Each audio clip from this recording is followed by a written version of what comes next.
Assalamualaikum warahmatullahi wabarakatuh. Selamat siang teman-teman yang ada di muka bumi. Kembali lagi bersama kami Cari Info Channel teman-teman ya. Oke, kali ini saya akan share teman-teman ya.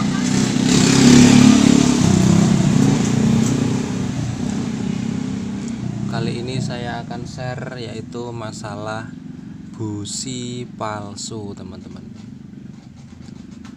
Sebelum saya jelaskan tentang kronologi busi teman-teman ya, penyebab busi kenapa cepat mati, terus busi itu sebenarnya fungsinya untuk apa teman-teman ya. Oke, sebelum saya jelaskan sampai di situ, saya akan sebelumnya silahkan buat teman-teman yang baru menemukan channel saya, silahkan dukung dengan cara yaitu like dan subscribe teman-teman ya, karena subscribe itu gratis.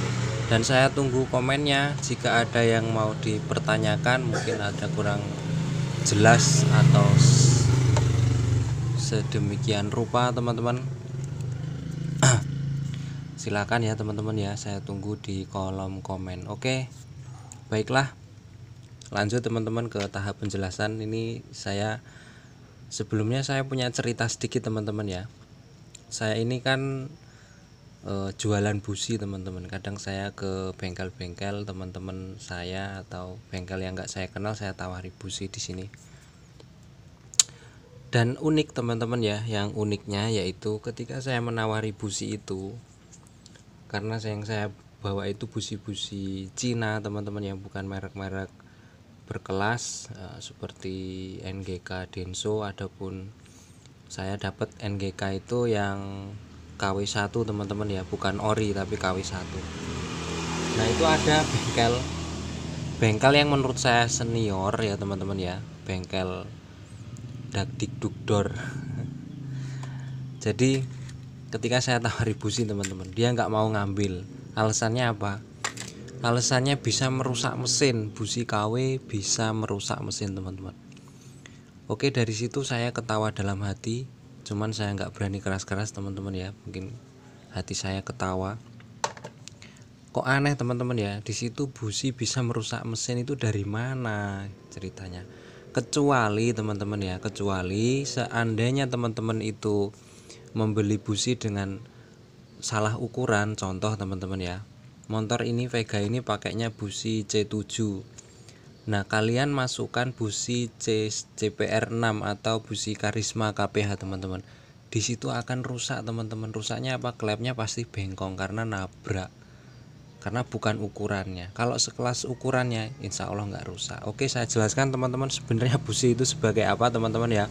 Motor tanpa busi nggak akan hidup, ya kan? Motor tanpa busi nggak akan hidup. Jadi fungsi busi adalah perantara teman-teman. Perantara apa? Perantara dari pengapian kuil itu akan agar bisa masuk ke sini teman-teman ya, ke head ini, biar masuk ke pembakaran. Jadi busi ini fungsinya hanya sebagai perantara. Tapi penting, kalau nggak ada businya motor nggak akan hidup teman-teman ya, walaupun dimasukkan kabel kuil ke sana teman-teman ya, dimasukkan kabel ke kuil langsung. Karena apa? Di sini ada kompresi teman-teman. Busi ini selain sebagai perantara, dia menutup kompresi teman-teman, agar kompresi dari lubang busi ini nggak bocor. Jadi sifatnya hanya perantara. Kok di situ ada yang menjelaskan, ada yang bilang kok busi ngerusak mesin teman-teman.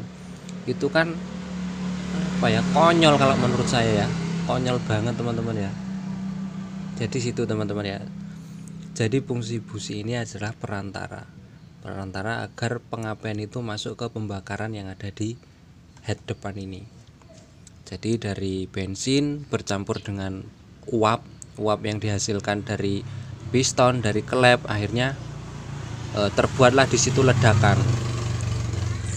Dan ledakan itu didukung oleh pengapian dari busi. Nah, untuk kuil sendiri teman-teman ya, kuil itu sebagai pengganda pengapian teman-teman. Di sini dari CDI teman-teman ya, dari CDI nggak nyetrum, tapi kalau sudah masuk ke kuil, kita pegang kabel kuil ini pasti nyetrum. Karena apa? Sifatnya kuil di situ adalah menggandakan pengapian teman-teman ya, pengapian dari CDI masuk ke kuil. Jadi itu teman-teman ya.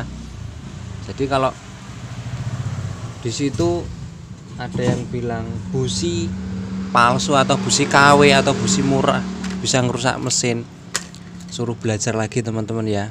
Dulu sekolahnya di mana, belajar bengkelnya sama siapa. Oke, nggak usah diperpanjang teman-teman ya. Akan saya jelaskan kenapa kok busi bisa cepat mati teman-teman ya. Akan saya jelaskan 3 di antaranya. Yang pertama, faktor busi bisa cepat mati teman-teman. Yang pertama adalah kualitas busi itu sendiri. Oke, jadi kualitas busi itu sendiri.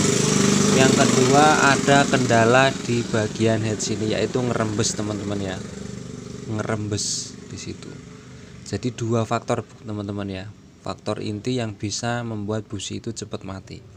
Jadi ngerembes dari kelep-kelep situ, ngerembes kena oli, kena bensin, akhirnya setelah mesin dingin dia basah teman-teman. Akhirnya sebenarnya walaupun basah, dicopot, dibersihkan masih bisa teman-teman di situ. Jadi untuk ukuran busi ini saya kasih contoh teman-teman ya.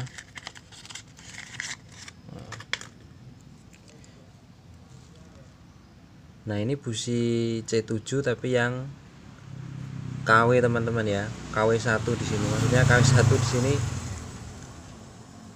tahu ya, saya dapatnya katanya KW1, tapi setelah saya pakai emang awet teman-teman, nggak ada kendala, kecuali motornya sudah ngebul parah. Nah, ini ada busi CPR teman-teman ya.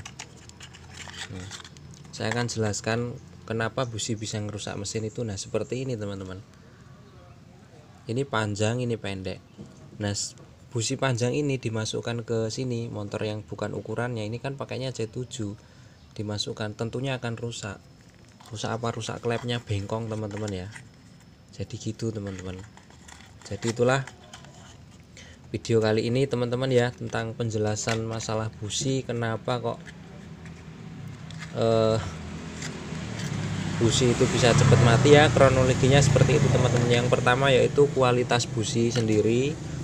Yang kedua yaitu ada permasalahan di bagian mesinnya. Tentu itu akan berpengaruh pada ketahanan busi atau keawetan busi. Adapun hal yang bisa merusak mesin teman-teman yaitu adalah oli kotor teman-teman ya. Kenapa saya bilang oli kotor bisa merusak mesin? Karena namanya oli kotor teman-teman ya, dia sudah bekas pakaian orang dipakai oleh teman-teman. Nah, jadi namanya bekas, di situ sudah ada partikel-partikel yang ada di oli tersebut ya, serpih-serpihan bekas produk ganda atau kampas kopling di situ tercampur jadi satu, akhirnya apa? Bisa mengikis lagi mesin-mesin kita. Makanya saya nggak menyarankan jika teman-teman itu motornya ngebul terus dijok atau ditambah pakai oli bekas teman-teman. Saya menyarankan pakai oli yang paling murah teman-teman ya. Saya nggak menjahas oli palsu atau oli KW teman-teman ya, oli yang paling murah.